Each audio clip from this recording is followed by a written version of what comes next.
Hello everyone, this is doctor Ranjana from global institute for IAS. तो बेटा continue करते हैं नेक्स्ट आपके चैप्टर को ऑफ इकोनॉमिक सर्वे 2024-25 और अभी है हमारा एक chapter and in this way this is video number 9। अगर आपने पहले वीडियोस नहीं देखे तो प्लीज आप पहले पुरानी वीडियोस को देखिए बिकॉज ये चैप्टर वाइज मैं कंटिन्यू कर रही हूँ और सिर्फ देखना ही नहीं है, सॉफ्ट कॉपी ऑलरेडी अवेलेबल है टेलीग्राम चैनल पे। आप सारे फैक्ट्स को अच्छे से लर्न भी करिए बिकॉज पीसीएस प्रीलिम्स या फिर आईएएस प्रीलिम्स किसी की भी बात करें, दोनों के लिए बहुत ही इंपॉर्टेंट है और ना सिर्फ प्रीलिम्स, इनफैक्ट यही डाटा आपको काम में आने वाला है for your mains as well as interview. तो जल्दी से शुरू करते हैं आज का chapter. So this chapter is about your services sector and इसके लिए क्या दिया गया है, new challenges for old war horse. यहां से भी क्लूज ले सकते हो आप मेंस के क्वेश्चंस के लिए कि अभी आपको सर्विसेज पे क्वेश्चन आ सकता है कि what are the new challenges that services sector is facing, how it's performing up till now, और इस साल सर्विसेज सेक्टर की परफॉर्मेंस कैसी रही। ऐसा कोई भी क्वेश्चन आपको इनफैक्ट मेंस में भी लिखना पड़ सकता है। तो इकोनॉमिक सर्वे क्या बोल रहा है, the services sector has been fuelling growth for domestically and globally. तो ये हमारा अच्छा परफॉर्म कर रहा है, फ्यूल कर रहा है हमारी ग्रोथ को, not for the Indian economy but for global also. And FY25 so far services proposed up GDP growth when manufacturing has been affected by dampening global merchandise trade. हम देख ही रहे हैं कि मैन्युफैक्चरिंग हमारा इतना अच्छा परफॉर्म नहीं कर पाया, at the same time services ने जो है हमारी ग्रोथ को बचाया। Now introduction में services value added account for about 62% of the global GDP, because आपको पता है फिर से वैसे ही ग्लोबल इकोनॉमी की बातें साथ में होंगी। तो ग्लोबल जीडीपी के अंदर हम देखें तो सर्विसेज सेक्टर का जो proportion है that is 62%. Services have been the growth engine for middle income countries like China, Thailand and India in the last decade. पूरे अगर हम 10 साल में भी पिछले बात करें तो सारी की सारी डेवलपिंग कंट्रीज के लिए इवन चाइना, थाईलैंड जैसा है और हम तो आते ही हैं उसके अंदर, तो सर्विसेज सेक्टर ने काफी ज्यादा इंपॉर्टेंट रोल प्ले किया। India share in global services export has been steadily rising for the last 2 decades. 20 सालों में अगर हम देखें ग्लोबल सर्विसेज एक्सपोर्ट के अंदर हम लोग बेटर करते जा रहे हैं। India ranks 7th globally representing 4.3% share in global services export। तो एक्सपोर्ट में अगर हम देखें तो हमारा शेयर 4.3% है ग्लोबली और ओवरऑल हम 7th रैंक करते हैं। Now services sector performance in India, Indian context में अगर हम देखें तो India services sector has been the steadiest contributor to the gross value added in the economy. Steadiest contributor, words पे ध्यान दो। Its contribution to the total GVA at current prices has increased from 50.6% in FY14 to about 55% FY25। तो at the moment इसका GVA के अंदर जो percentage share है वो 55% है। It also provides employment to approximately 30% of the workforce. Very important, अपने country की 30% वर्कफोर्स जो है वो सर्विसेज सेक्टर के अंदर एम्प्लॉयड है and services also contribute indirectly to GDP through the servicification. ये वर्ड पहली बार आया है यहाँ पे, दैट इज सर्विसिफिकेशन, ध्यान रखना इस टर्म का, ऑफ मैन्युफैक्चरिंग। मैन्युफैक्चरिंग के सेक्टर में भी आगे सर्विसेज जो की इन्वॉल्व होती हैं, जैसे कि increasing utilisation of services in manufacturing production and post production value addition. तो वहां पे भी इनडायरेक्टली जो है एक तरह से हम कहें मैन्युफैक्चरिंग को भी सर्विस सेक्टर कंट्रीब्यूट करता है। तो इसका अगर हम थोड़ा सा ग्राफ देख रहे हैं तो यहाँ पे थोड़ा ट्रेंड देख लो, FY13 से लेके FY25 तक हमारे पास है। तो इस ट्रेंड के अंदर हमारा जो ग्रॉस वैल्यू एडेड है इसके अंदर ग्रोथ इन सर्विसेज सेक्टर देखोगे तो ये कोरोना के टाइम पीरियड के अंदर 2021 के अंदर ही बिलो 0 है, माइनस में गया है। अदरवाइज फिर ये पीक इन किया in the next very year FY22 और उसके बाद थोड़ा सा 23 के अंदर थोड़ा सा डिक्लाइन हमें ये शो कर रहा है, लेकिन उसके बाद 8.3 पे 24-25 में it is showing the consistency. तो ये आपका 10 ईयर का 11 ईयर का जो है वो एनालिसिस है, इसको ध्यान रखना। एंड देन फिर शेयर जो है सर्विसेज का, फिर से अगर हम इसको आगे चल के बार्स में दिखाएं तो ये बार डायग्राम में हमें वैसे ही नजर आ रहा है। FY13 से लेके 20 में थोड़ा डाउन चला गया। अगर हम शेयर की बात कर रहे हैं तो ऑब्वियसली शेयर कम हुआ, लेकिन एट द मोमेंट जो है वो हमारा शेयर सबसे ज्यादा चल रहा है इन द जो है total GVA, right. Now the services sector is divided into the following सब सेक्टर। सर्विस सेक्टर के अंदर आता क्या क्या है, प्रीलिम्स में भी यहाँ से आपको इंफॉर्मेशन मिलेगी। Now trade, repair, hotels and restaurants. Number 2 transport storage जो है, communication and services related, even your जो है ब्रॉडकास्टिंग। थर्ड, फाइनेंशियल सर्विसेज भी आती हैं, रियल एस्टेट आता है, ownership of dwelling and professional services आती हैं, then public administration and other services. So these are 5 areas जिसको कि हम सर्विसेज सेक्टर के अंदर कवर करते हैं, इसको ध्यान में रखना आप। And within the services sector, public administration services have accounted for the share in the range of 11 to 12%. Public sector में सिर्फ 11 से 12% ही बचा है of the total services of GVA during F13 to F23। ये आपका 10 years का data यहाँ पे शो हो रहा है। Trade in services देखें, the export of the services grew at a trend rate of 11% in FY14 to FY23 at constant prices। तो constant prices अगर हम देखें तो ये आपका ट्रेंड जो है वो स्टेबल ही चला जा रहा है 11% इन 10 सालों के अंदर। And computer services and business services export account for around 70% of the Indians export services. Very very important, तो कंप्यूटर सर्विसेज ही हमारी 70% जो है अभी भी इंडिया की एक्सपोर्ट जो सेक्टर है रिलेटिंग टू सर्विसेज उसके अंदर कवर करता है। India remained amongst the top 5 major countries in terms of growth in services export in FY25. India's services export growth accelerated to 12.8% in April-November FY25 from 5.7% in 24। तो ये और भी अच्छा है।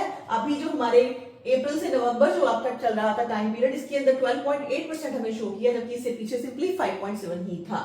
In April-November FY25, services import grew by again 13.9% in contrast to the decline of 2.9% during the same period। जबकि last time के अंदर थोड़ा सा डिक्लाइन था, बट दिस टाइम जो है it is on the increase.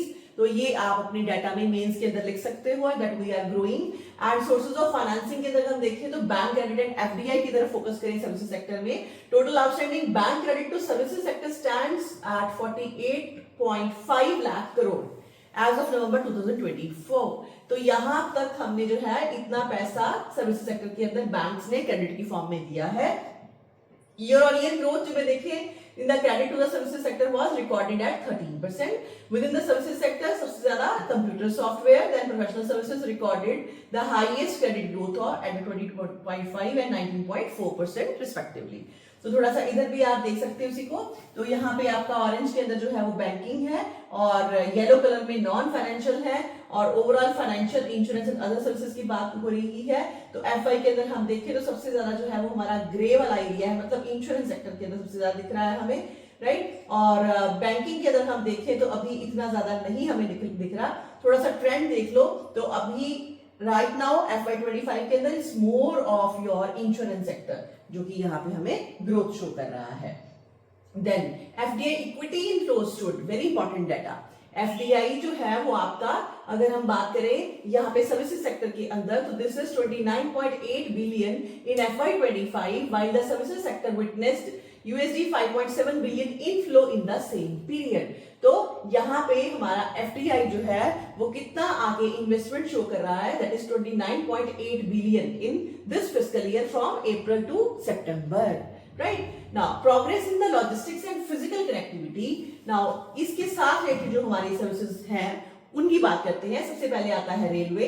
Keeping the development on tracks, Indian railway is the 4th largest network in the world. Prelims में ध्यान दीजिएगा। पैसेंजर ट्रैफिक अगर हम करें originating in your Indian railway achieved a growth of 8% over the previous year. And revenue earning freight के अंदर देखें तो ये ग्रोथ है 5.2%। ये सारा डाटा आप यहां से जरूर याद कर लो फॉर प्रीलिम्स क्वेश्चन।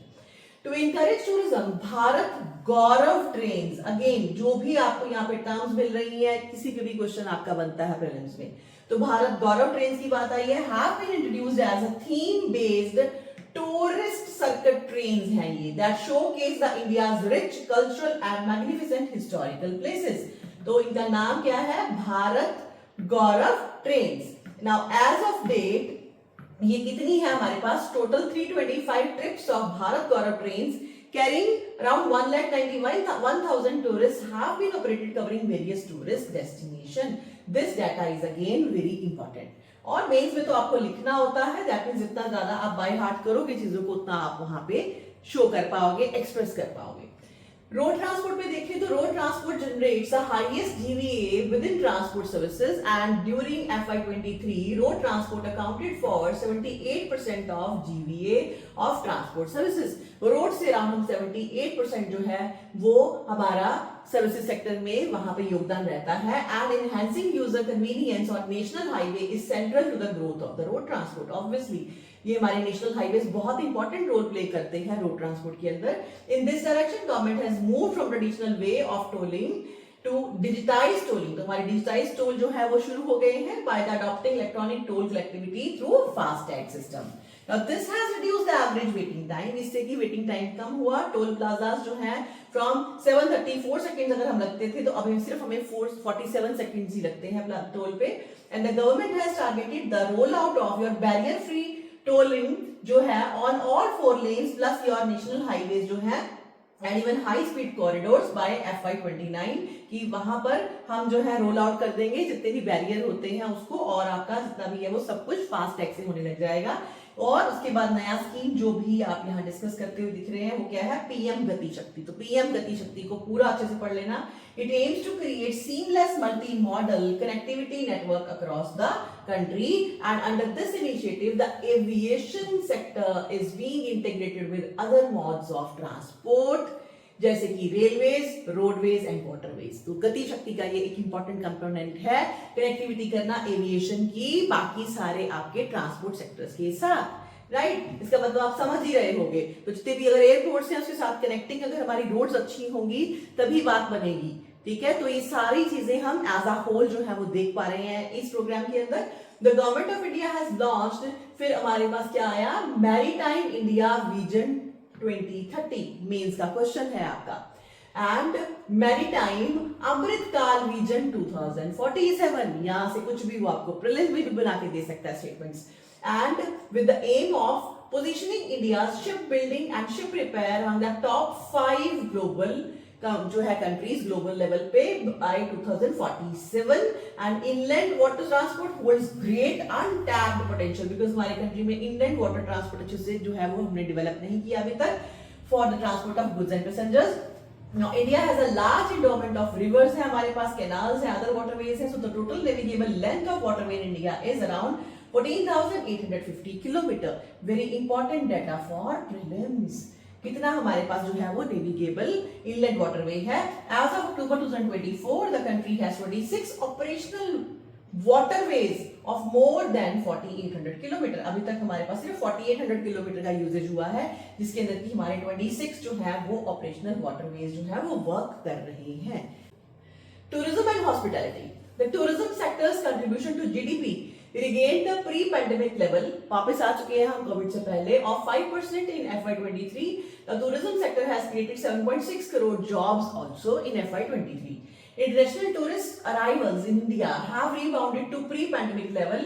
पुराना हमारा लेवल आ चुका है, कितने टूरिज्म जो है टूरिस्ट हमारे पास आते थे, ठीक है। And the share of India जो है वो tourist arrivals in the world stands eight only 1.45%। वैसे कोई ज्यादा नहीं है, अगर वर्ल्ड के टूरिस्ट की बात करें तो उसका सिर्फ 1.45% इंडिया में आता है।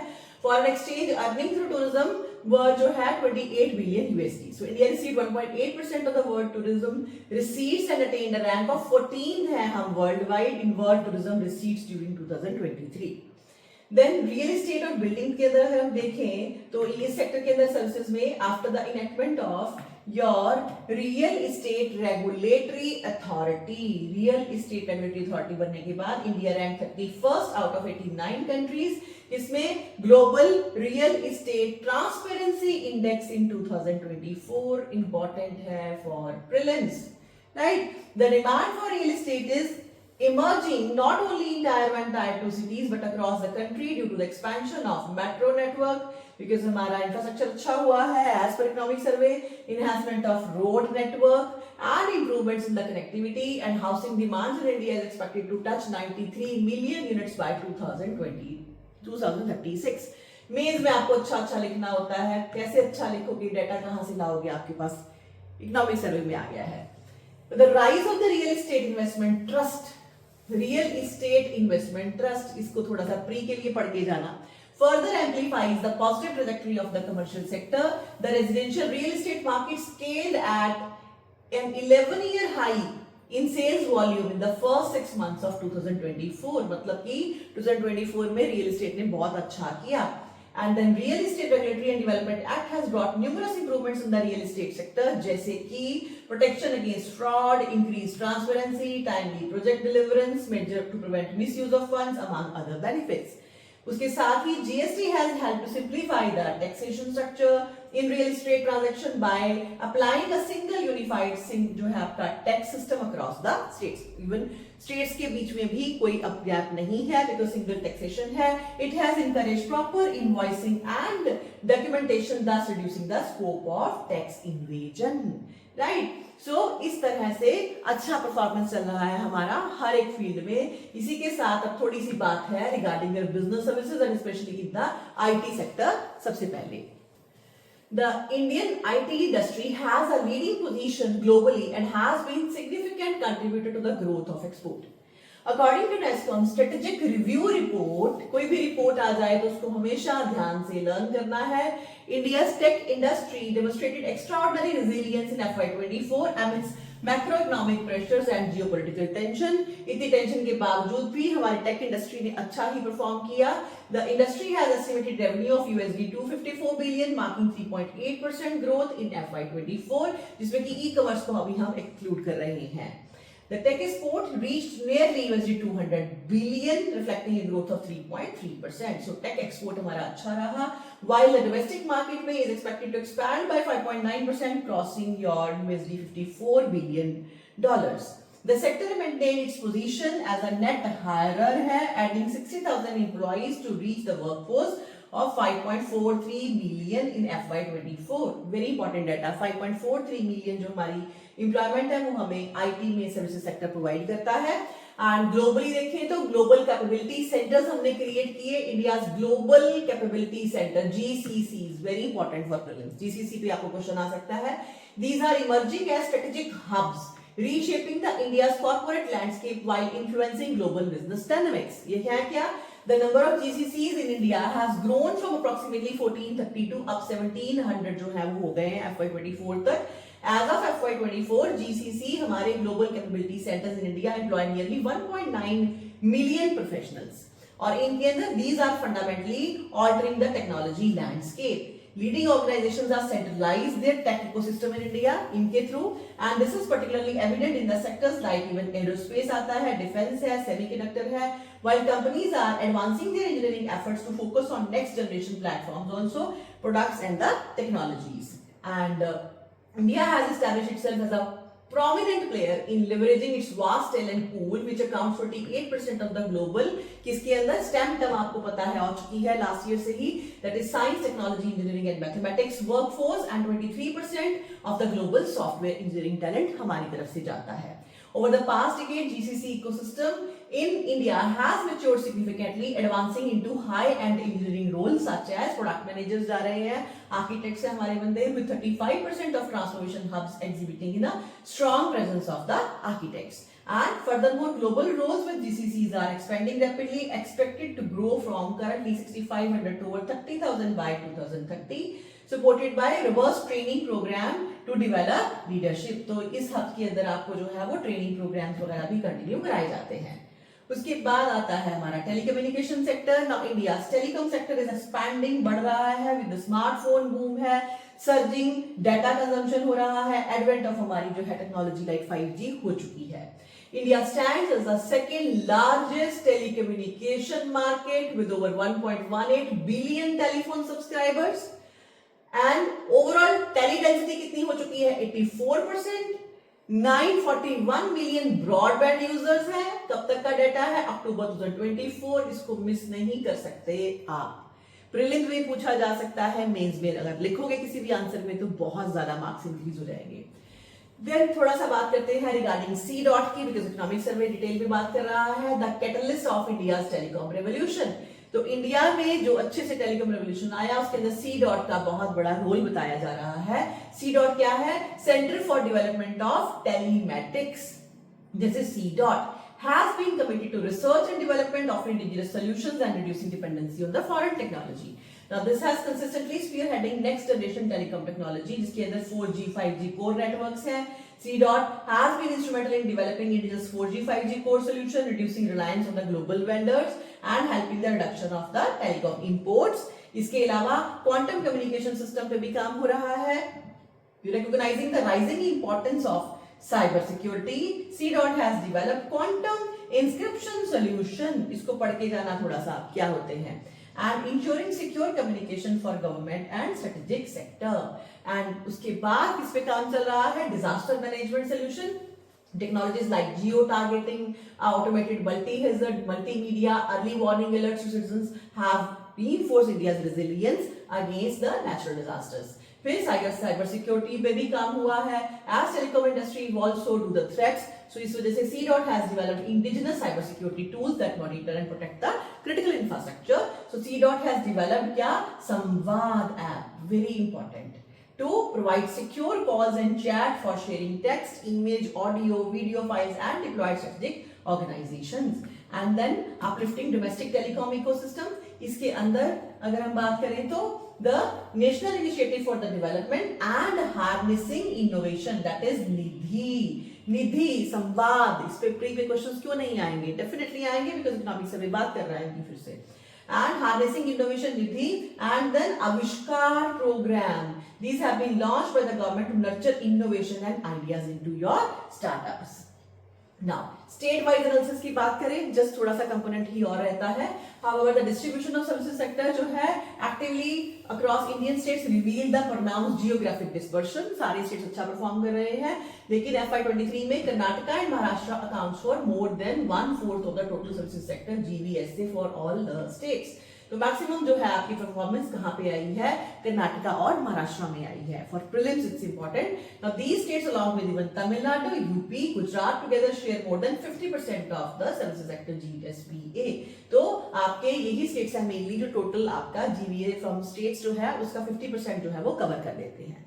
So this is all for this chapter. जितना भी इंपॉर्टेंट डेटा था वो ही मैंने आपको प्रोवाइड किया। जो जो भी प्रोग्राम्स जहां पे या जिन एप्स की बात आई है उसको आप डिटेल में पढ़ लीजिएगा, और सिंप्लीफाई करके दे रही हूँ आपको इकोनॉमिक सर्वे। अदरवाइज देखते ही आप लोग भाग जाते हो इन चैप्टर से, जहां पे कि ये सारी जो इंफॉर्मेशन है वो कहीं छिपी होती है लेकिन आप देख नहीं पाते हो।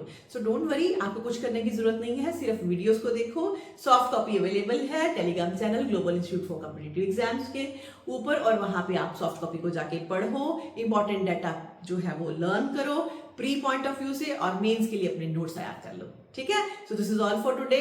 जल्दी ही लेके आती हूँ next video. Thank you so much for watching. Subscribe करो, शेयर करो, प्लीज अपनी फीडबैक दो। Right, thank you so much again.